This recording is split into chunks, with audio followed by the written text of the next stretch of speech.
So today we're going to talk about a little more about the rural politics of the 1880s and 1890s, leading to a new wave of reforms, looking into American foreign policy at the turn of the century. The Farmers' Alliances, the Populist Party, the Sherman Antitrust Act, William Jennings Bryan, William McKinley, the Spanish-American War, the Philippine War, and Progressive Era. Any questions on those?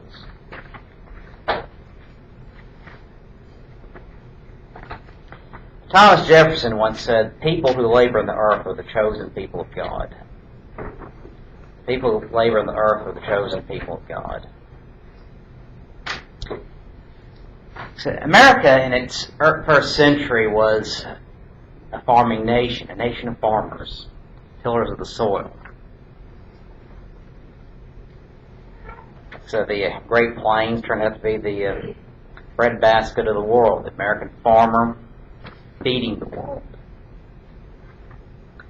But after the Civil War, the economy changed very dramatically. All of a sudden you have new production methods, increasing productivity, you have new farmers, new lands coming available for farming, plus competition from abroad. So when all of a sudden there's more farming going on, but plus the changes in the economy back east, that is the industrial and the financial sector, are also affecting the farmer. Bringing an age of deflation, which is crippling farmers across the country, particularly the South and the Midwest.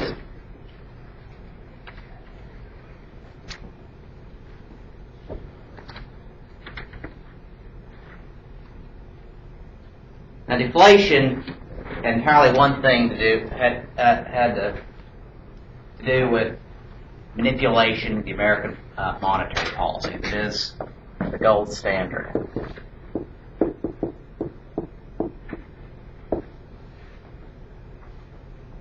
Eastern bankers are pushing for the strict gold standard.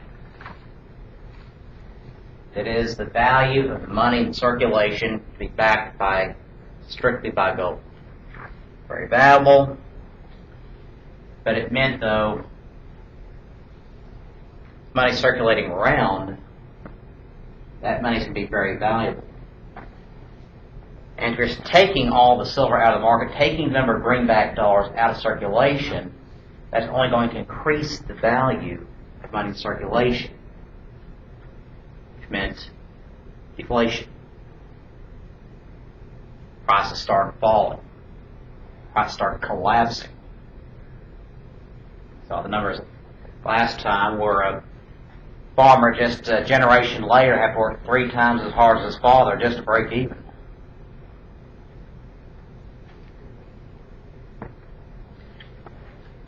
And here's the deep, dark, dirty secret about money. A dollar bill sitting in your pocket, the only reason it's worth anything at all, anything, is because we've decided it is. Just because we've said it's worth something, that makes the difference between that dollar bill being worth something versus being just monopoly money. It's the only reason. Why is the reason gold worth anything? Because we've decided it is. Only reason. Otherwise, it's just a pretty hunk of metal. I think it's just we can't really use much of anything else. Except the things we could use it for, but really even that, though, a lot of things that don't have a real use, but decided are based on money. But it's only worth something because we decided it is. Today we aren't, the currency isn't tied to gold or silver. It basically is tied to the value of goods and services in the economy. Again, going back to its purest definition, it's worth something because we decided it is. But this time period, 1880s, bankers saying, tie it to the value of gold. And therefore, making the money worth more even though it is causing deflation. Now, if you're a consumer, deflation on its face is not necessarily a bad thing. You think prices falling, price of pay for food falling, price of gasoline falling. Hey, that's great. It's saving me money. But there's a flip side to that. Like the man said, there's no such thing as a free lunch. Okay, for farmers, your price of food is falling, but also people who are producing that food, the farmers, their prices are falling. Which means they're not making as much money. Which means they can't pay their bills. They can't pay their bills, they go out and got a business. If they go out of business, shortages of food. Price of gasoline falling. That's a good thing, but it comes to a point, though, if the oil companies end up going out of business because they can't pay their bill, who's going to make the gasoline for you?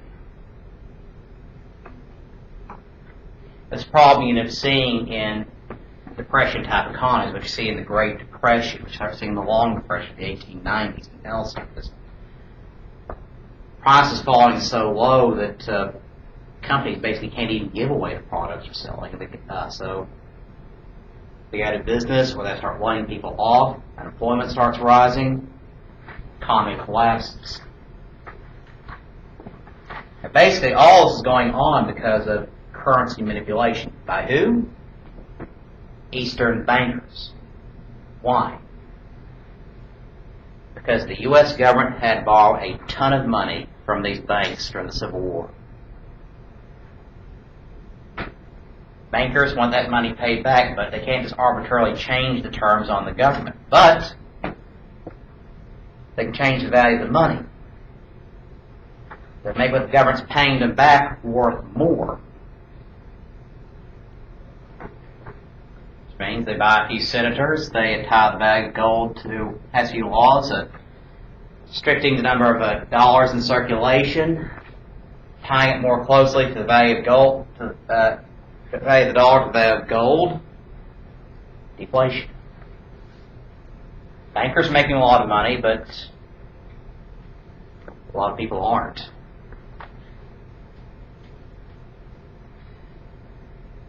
Well, the farmers decided they're not just going to sit around helplessly. They're going to step up to the plate. They're going to do something about it. They're going to see what they can do to try to ease the pain at the margins. That is, try to eliminate the middleman. Basically, try to say, where are their costs at in production and distribution? And see, among other things, railroad monopolies. Railroads basically have this one railroad controlling one area. They are determining the price of hauling rate. They are, because they'll haul so much at once. They also own the warehouses, which means they're nickel and diming and gouging farmers left and right. Unless you have to be best friends with the guy who runs the railroad, and he'll give you a nice discount. But that guy's going to be one of the millionaires who really doesn't need the discount.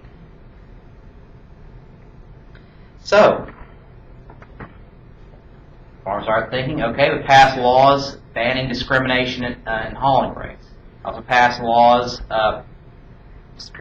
banning warehouse monopolies. We also start building start building our own warehouses. We're going to step up to the plate. We're going to do something.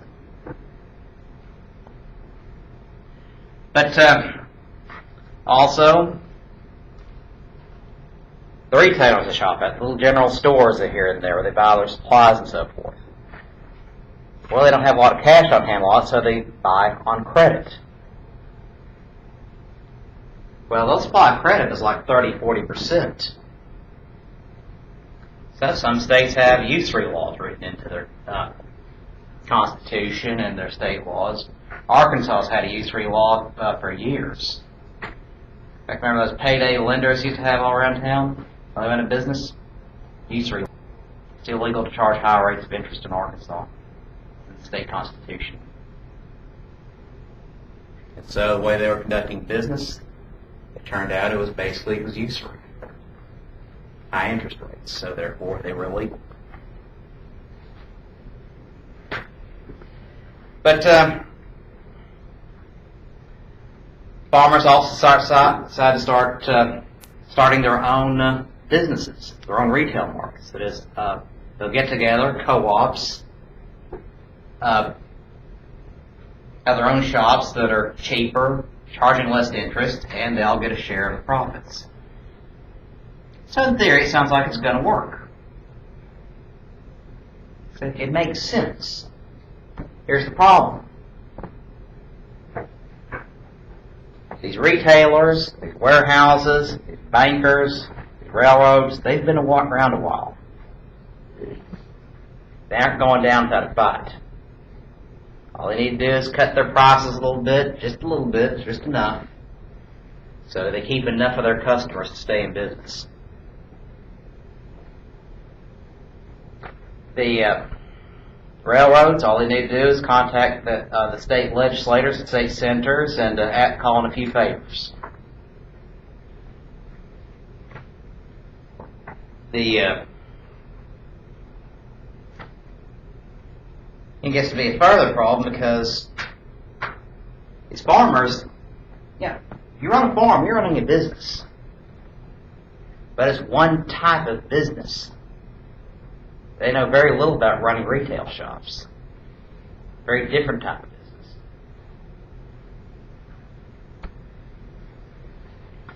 For example, take a plumber. Maybe very good business, very good at running a plumbing business. But plumber necessarily any good at running an electrician's business, being an electrician, running that kind of business? No. Because it's a different type of business. Different types of supplies, different types of products, different types of customers. The problem you see in corporate America today is some guys run some Fortune 500 company in one industry. Well, they decide, okay, we'll hire him for this business. Be the CEO here because he's so successful this one. The problem is, two different types of businesses. Has no idea how to run it. He may be running a bank and be asked to run, say, a Sears Roebuck or something. Two different types of businesses. Two different types of customers.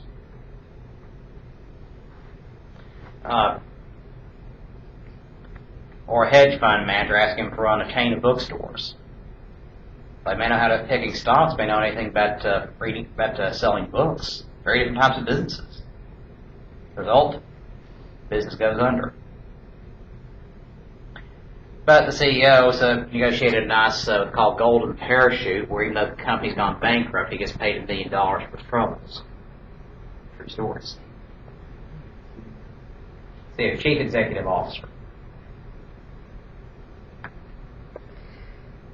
So the Grange movement comes and goes. Basically, it's torn apart by a series of disastrous court rulings. And so, as the Grange is collapsing, the Farmers' Alliance starts. It starts in as early as 1875 in Texas. Farmers in the South start banding together in these alliances. By 1880, in just a few years, the Southern Alliance had more than 4 million members. You also have a Northwestern Alliance taking root in the Midwest. The alliances, they have everything. Farm libraries for reading books, but also collections of information on latest agricultural techniques, crop rotation, new strains of crops, and so forth. Co-ops. There's those farmer-run shops. Farmer-run banks. Processing plants, mills.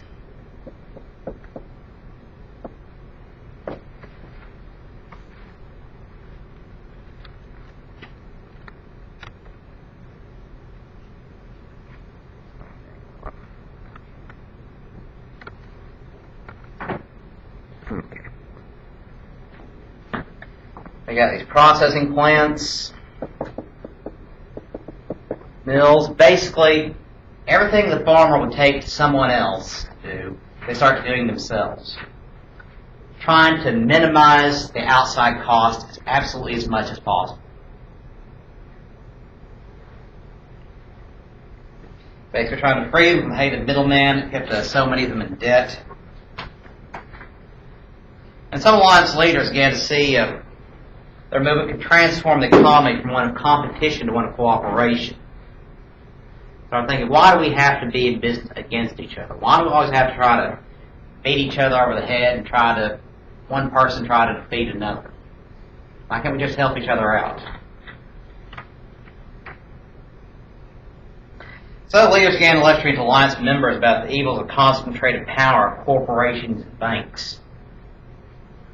It's the unchecked, unquestioned power that these businesses had over farmers and communities around the country. They no good idea here. At least they thought so. In the basic problem. They don't know how to run banks. They don't know how to run co-ops. Actually, they may be intelligent, very educated men, but different type of business. And plus, the banks they're competing against, they've been around a while. They know all the tricks. And they aren't going down how to fight. Not just now everybody's walking away and boycotting it. It's basically these the existing banks are fighting to get their customers back. These retailers are going to be fighting to get their customers back.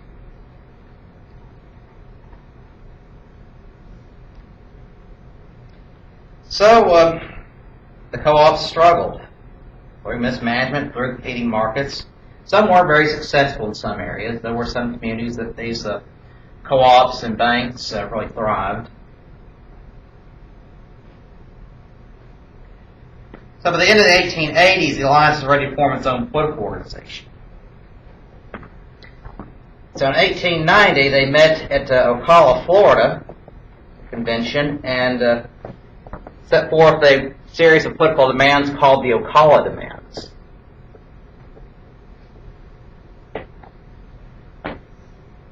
And here they formed the Populist Party. Some areas called the People's Party. One of the things that called for government ownership and control of the railroads, graduated income tax, a sub-treasury scheme where the U.S. Treasury Department construct federal warehouses and farmlands where basically farmers could deposit their crops and draw money off the value of those crops, about up to 80% of their crop. Basically, instead of depositing cash, they deposit wheat or something, and it basically have almost like an ATM or something. Or they didn't sell it, they could later sell their remaining crops. Let's take a minute and take a look at what they got here.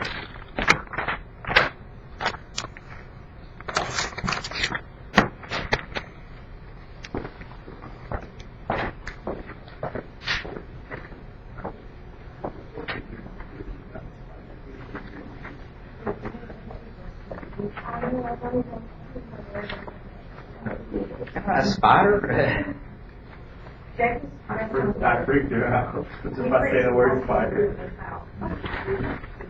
Okay, quit freaking people out. Let me separate you two.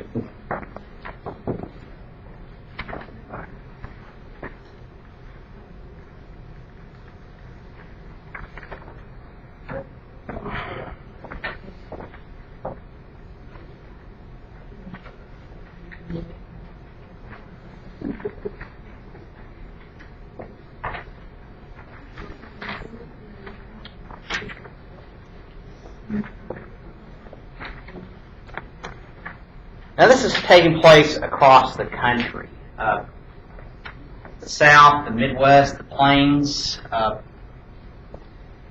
It's mostly white farmers. You see some black farmers being involved in this movement as well.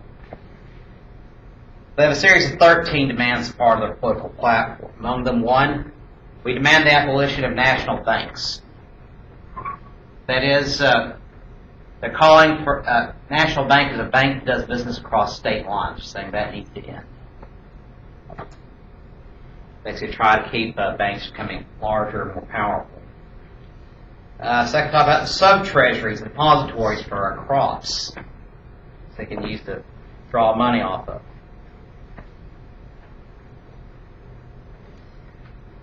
3 has to do with the money circulation, money supply laws. 4, we demand that Congress pass laws that will effectively prevent the dealing in futures of all agricultural and mechanical productions, providing a stringent system of procedure and trials that will secure prompt conviction, and imposing such penalties to secure the most perfect compliance with the law. That is, what happens is, in Chicago, there is the mercantile exchange.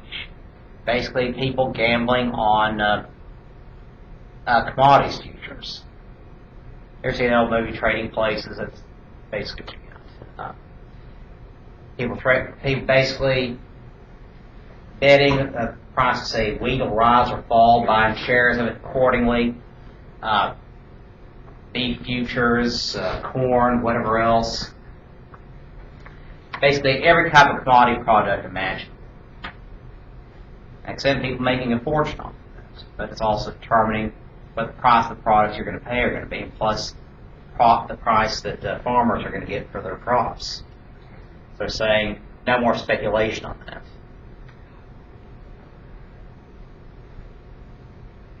Five has to do with something, a silver bill, basically talking about the monetary law. 6, there is something of a nativist strain here. So we demand the passage of laws prohibiting alien ownership of land.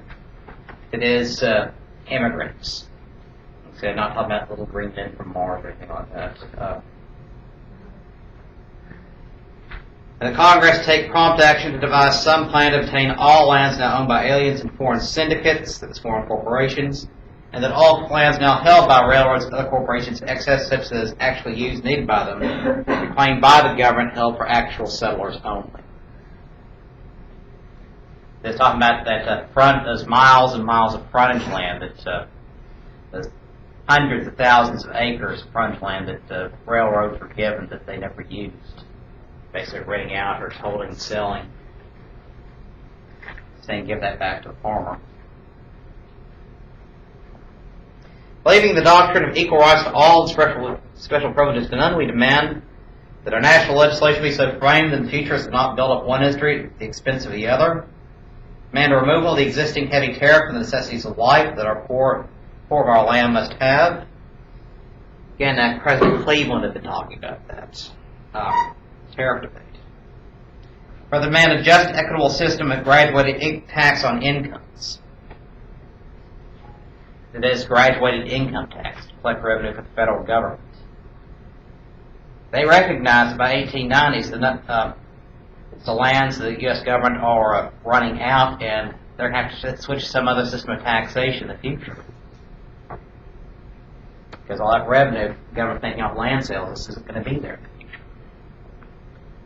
But they're also saying is graduated income tax the highest incomes.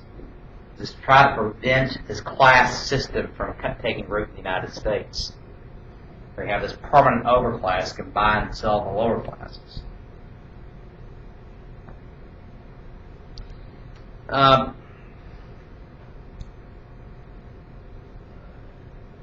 And 12, we demand the most rigid, honest, and just state national government control of and supervision of the means of public communication and transportation.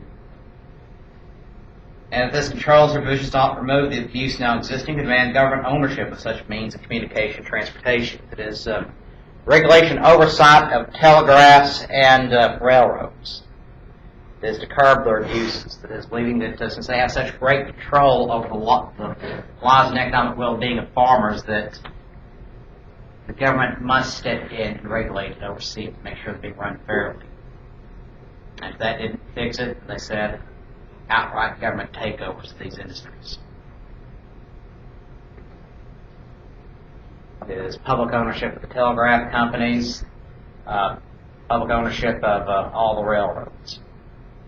Some countries end up doing this, not the United States. 13. We demand the Congress of the United States submit an amendment to the Constitution providing for the election of the United States Senators by direct popular vote of the people of each state. Up to this point, U.S. Senators have been chosen by the state legislatures. The legislators gather to decide who the senator is going to be. It was never voted on by the people. The 17th Amendment, ratified in 1913, is going to take care of that, basically. So your U.S. senators is voted on by the people every 6 years. And that's why we have a Senate election here in Arkansas this year, because of the 17th Amendment, because of the populist movement. The belief was that would make you'd start having senators more responsive to the needs of the people. Or at the very least, if that failed, they'd at least have the people have a voice in the process.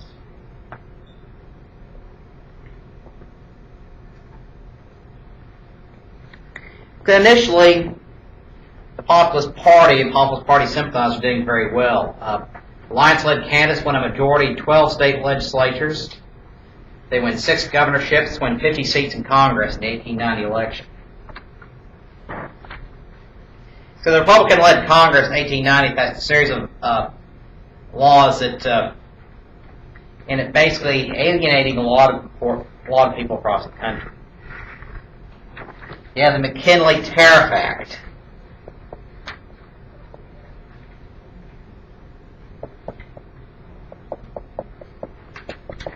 (1890). The McKinley Tariff Act raised tariffs 4%. This is the highest tariff in history, basically passing a protective tariff after the populists are saying, no, it's making it more difficult for us to do business abroad because you have tariffs so high. What happens is, William McKinley, at this point a congressman from Ohio, passes a tariff that's the highest in history. Just the opposite. The Sherman Silver Purchase Act.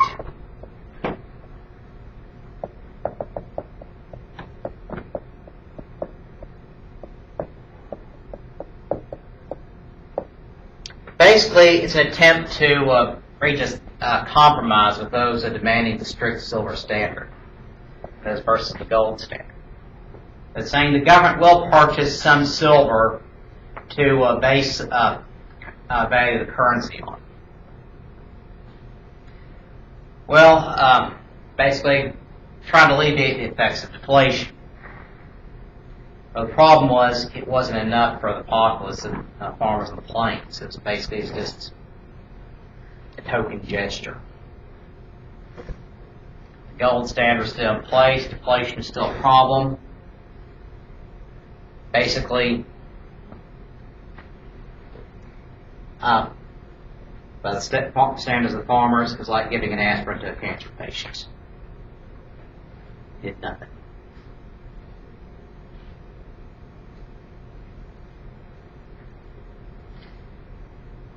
(1890) is the year of the $1 billion Congress.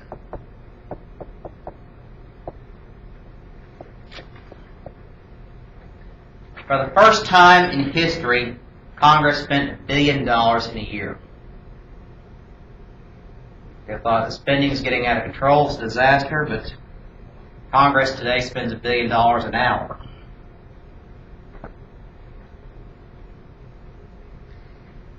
But among other things that caused that was something called the Dependent Pensions Act.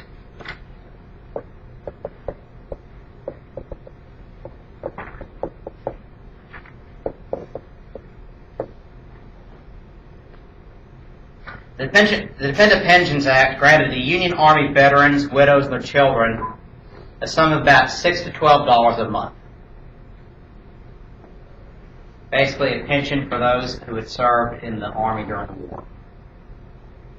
And it's 35 years later, some start to get on in years. Of course, a lot of them starting to die, leaving widows and children to be taken care of, so the government's making sure that they're taken care of. Number of people eligible for this doubled to 1 million individuals by 1893, which cost the government $160 million a year.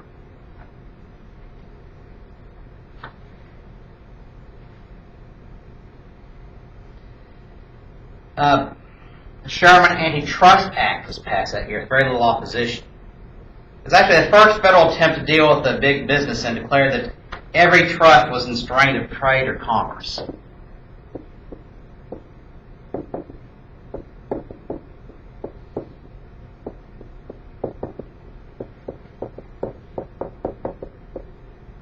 Basically, all monopolies were illegal under the Sherman Antitrust Act.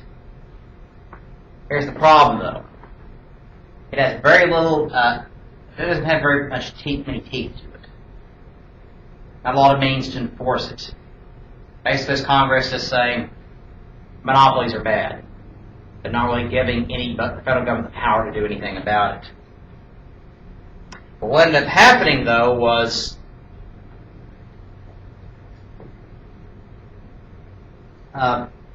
even though the U.S. Attorney General and the federal government isn't doing anything to enforce the Antitrust Act, what ends up happening is corporations in the first few years start using it against labor unions, saying that labor unions represented a monopoly of labor and therefore were a restraint of trade. And after a few years, the Sherman Antitrust Act is largely forgotten about.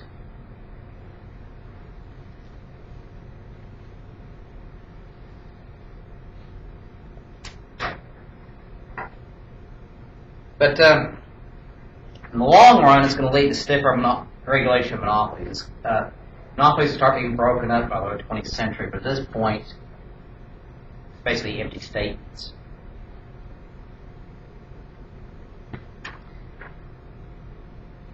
Well, Republicans also passed a series of laws, particularly in the state legislatures in the Midwest, banning the sale of alcohol, closing businesses on Sundays. They call those Sabbatarian laws.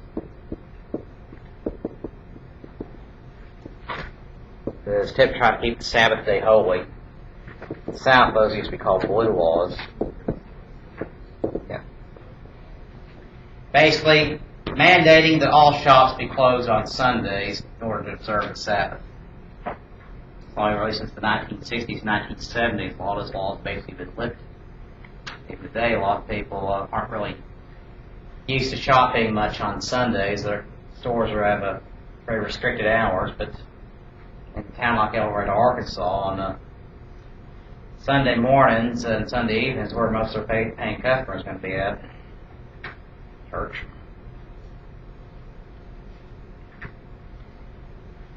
But prohibition laws, blue laws, and also passage of English-only laws, meaning that only English only be used in parochial and public schools. All these laws together are causing massive Republican losses at the state and national level of the 1890 midterm election. Because one of the most reliable voting blocks saw these English-only laws, these prohibition laws, it's an attack on them, particularly German Lutherans. They say in German culture, they don't see anything wrong with alcohol. They say you're drinking as soon as you're old enough to reach the table. And see the Oktoberfest being celebrated in German communities around the country. It is people drinking a lot of beer because Germans don't see anything wrong with it. Yeah, the German word for beer is beer.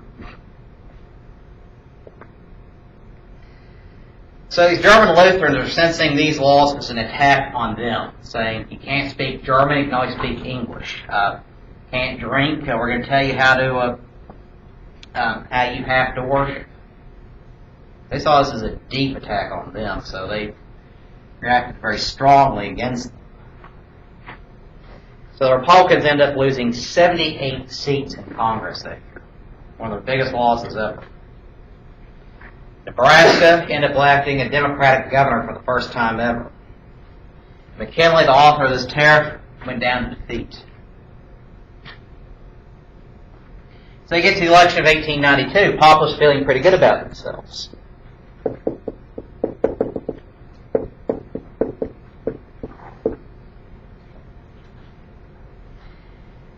For the Democratic or Republican level, basically it's a replay of 1888. Listen. Democrats renominate Grover Cleveland.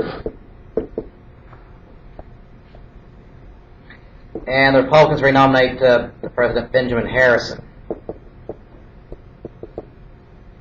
Is it Democrats? Yeah, Democrats nominate Cleveland, Republicans for Harrison. And in 1892, that same year, Populist Party leaders gathered to nominate Union General and former Greenback Party candidate James B. Weaver for president. So Weaver had been a popular spokesman for farm issues and for farmers for many years. A loved figure among the farming community, so they're putting him up for the Populist Party ticket.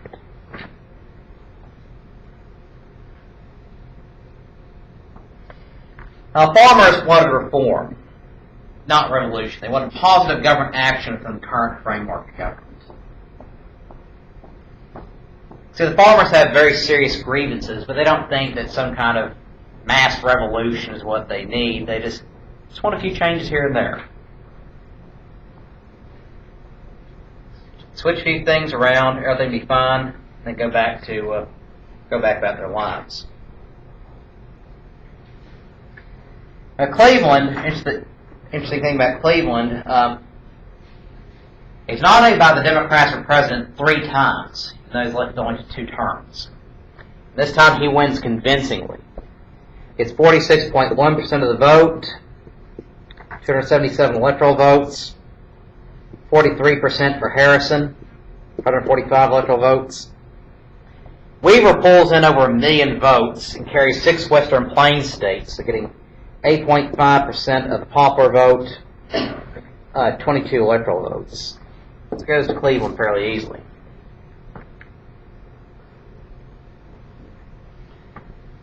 So Cleveland is president again, and he's the only president to have been elected to 2 non-consecutive terms as president. He wasn't president for 8 years straight, it was 4 years, separated by 4 years in between. But unfortunately for Cleveland, though, his second term is a disaster. Not long after he becomes president, have what's called the Long Depression starts. Also, it's called the Depression of 1893. It's from 1893 to 97, a crippling depression affecting every portion of the economy: transport, manufacturing, farming. By May of 1893, businesses are failing at a rate of 24 per day. 600 banks failed across the country. In July, the Erie Railroad went bankrupt. That's one of the most biggest and most important railroads in the Northeast. Basically, its failure was a shock to many people. Unemployment peaked at around 20%. The unemployed are demanding relief. A lot of unrest as marching about demanding somebody do something.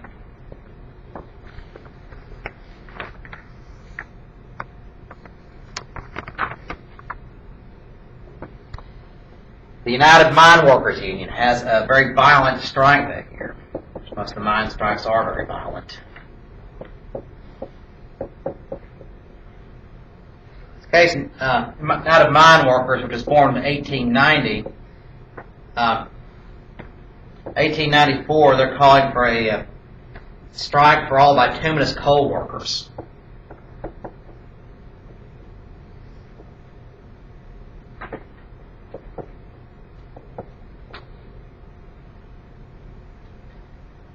Now, there are 3 different types of coal.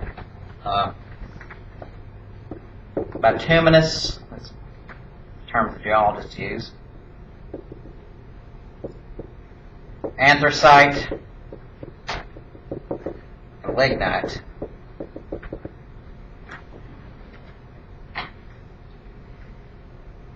Now, these different types of coal are worth different amounts of money based on their brittleness and specific heat, that is, how much energy they can generate. Bituminous is just one particular type. Lignite is generally the Rocky Mountains, lower Mississippi Valley. Type of coals found in Arkansas is lignite coal. In fact, some of the earliest refineries in Union County basically was trying to take lignite coal and process it into oil. Process they're trying to do today, but Basically, it was the original oil refineries for Union County. They just couldn't quite figure out how to make money off of it. It's an anthracite, mainly in the Appalachian Mountains. Areas like eastern Kentucky, West Virginia, southern Pennsylvania. And bituminous coal basically found in areas like Indiana, Illinois, and Ohio, the Ohio River Valley area. Well, of course, the mine company refused to recognize the union or negotiate with them, so 170,000 miners went on strike. And violent battles broke out across the Ohio River Valley, Indiana, Illinois, and Ohio. Miners dynamited mine shafts, defied state militias, blew up coal trains, basically running gunfights between the mine companies and the miners themselves. How many people were killed? Dozens. Until finally the strike was settled. But in 1897, another strike here in Illinois, near Pullman, Illinois. For 2.5 months, Illinois miners were on strike, held out until they won a 22.5% wage increase. A huge increase for them. So I got to remember what they're making. Twice nothing, still nothing. They're still very poor, but they're able to eat at least.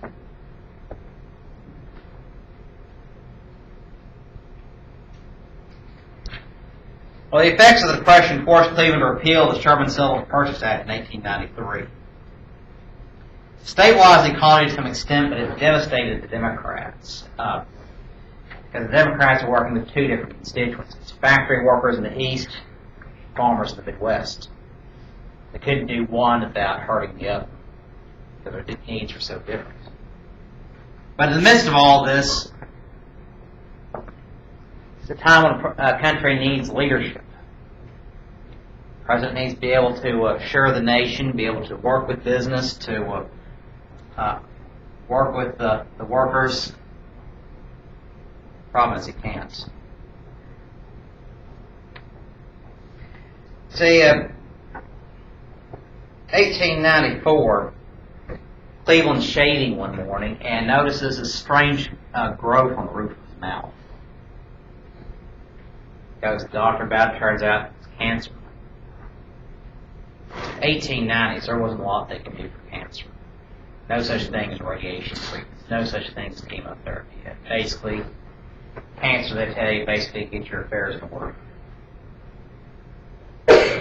But if it's localized enough, they might be able to cut it out. They can get to it fast enough. But surgical techniques in the 1890s, very, very restricted. So, but here's the thing, though, is Cleveland can't go to hospital and have this removed, because word gets out Cleveland has cancer, the whole country's going to fly into a panic. So they have to keep this whole thing secret. So he can't go to hospital, can't have surgeon come by the White House, because everybody figured that out pretty fast. So what they do is they have to arrange for him to have this operation in secret. Very delicate procedure. Well, Cleveland just has to have some friends in New York who have this yacht, and so they arrange for Cleveland secretly to meet these friends and go aboard this yacht. And the surgeon's there waiting for them. They have this operating theater waiting for them below deck. So while they're sailing up and down the Hudson River, his friends are thinking, oh, nothing's going on here, everything's fine. Cleveland's being operated on. Painkillers are very difficult this time period, but he's knocked out. They basically have to cut out part of the roof of his mouth and some of his back teeth. They have to give him this piece of fitted rubber, basically, to replace the bone and teeth that have been cut out. Of course, a difficult procedure, but very messy. But also got to remember, no antibiotics this time either, so you got to pray there's no such type of post-operative infection. Well, turns out everything went off without a hitch. Nobody knew about it except Cleveland's closest friends, the surgeon. Not even the vice president knew about it. In fact, this story wasn't even released until after Cleveland died, years later. But a few months later, they're doing some follow-ups, and they note, looking at the area around the wound, they notice growth has come back. They didn't get all of it. So they have to go back in and do the whole thing all over again. Cleveland recovers and lives the remainder of a nice, quiet life after his presidency. He dies quietly in 1908. Cleveland is also one of the few presidents ever to get married in the White House. His old friend Oscar Folsom, his young daughter, about 21, 22, gets married to him. And having a daughter named Ruth. The candy bar is named after her years later, Baby Ruth. But Cleveland's presidency, though, is a disaster. The 1894 midterm elections, the lingering depression is the main issue. The Democrats ended up losing 113 seats in Congress that year. The worst defeat in congressional history. The only Democrat to come from England after that was John Fitzgerald of Massachusetts, the grandfather of President John F. Kennedy.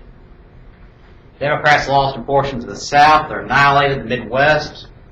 Populists made many inroads in the South and West on labor and unemployed, which may have sapped and split Democratic strength.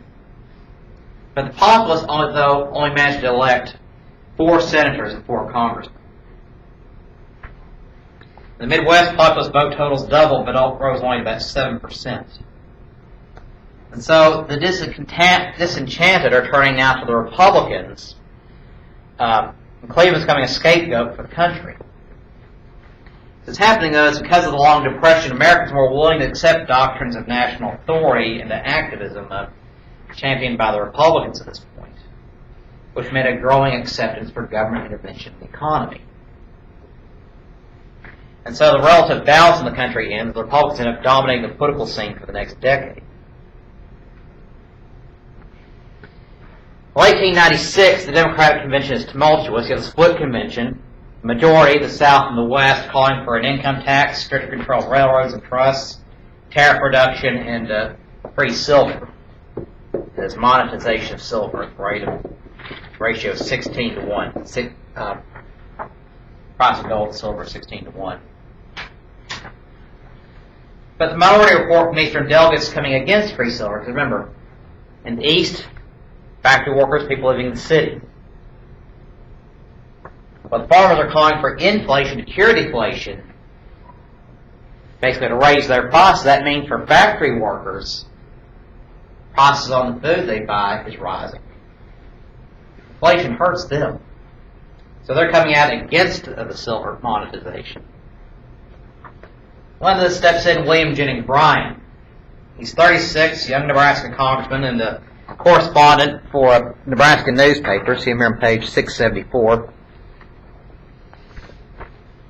He steps up and delivers a stunning speech that sways the convention of the Free Silver faction. It's a very devout man. He basically puts this in stark moral terms.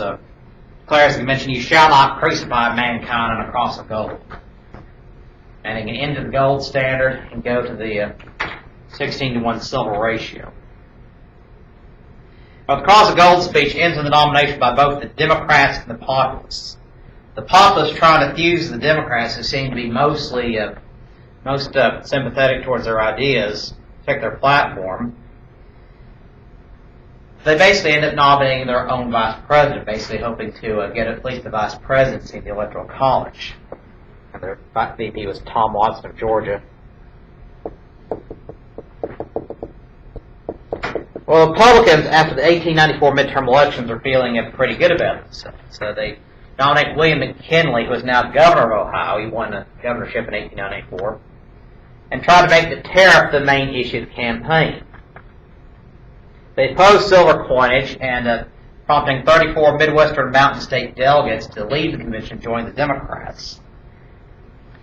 But Bryan, though, does something very unusual. Whereas previously, you had those front porch campaigns where supporters were brought in to meet the presidential nominee for basically candidates direct their campaigns by mail, basically to sit back and let the friends do everything. Instead, Bryan is going directly to the people. Travels 18,000 miles by rail. Crowds flock to hear his speeches, makes free silver a major issue, speaks maybe to 5 million people altogether. He has revival-style rallies, but alienated a lot of immigrants from Roman Catholics because of this. His intense religious fervor to his a lot of his speeches. Industrial laborers are set at free silver. As Republicans argue that decrease the value of their wages, intimidating them to vote for McKinley or not at all. In fact, the New Jersey Democratic Party refused to even campaign for Bryan. But Bryan ends up becoming the spokesman for agrarians and symbolizes the free silver debate. Republicans spent an estimated $7 million in the campaign compared to just $300,000 by the Democrats. First campaign movie ever. It's this little short movie of William McKinley. Basically shows him giving a speech, basically a little grainy silent picture of him, silent movie of him just waving to crowds and talking. There's $7 million spent on this campaign. This year there's going to be about $500 million spent just on the presidential race. Well, McKinley ends up winning by 500,000 votes, getting 51.1% of the vote, 271 electoral votes. Bryan getting 47.7% of the vote, 176 electoral votes. So the first time since 1872, the winner of the presidency had more than 50% of the popular vote. The populist movement basically disintegrates after the loss. Basically, the relative balance in the end is pushed back in favor of the Republicans. McKinley symbolizes conservative victory, pushing for a tariff, basically everything against what Cleveland had done. 1900 pushes the Gold Standard Act, repudiating silver, and the Long Depression finally ends shortly after the McKinley administration begins. And that is that. Continue next time, chapter 23 and 24 in the book. Are there any questions on anything? If not, we'll see y'all next time.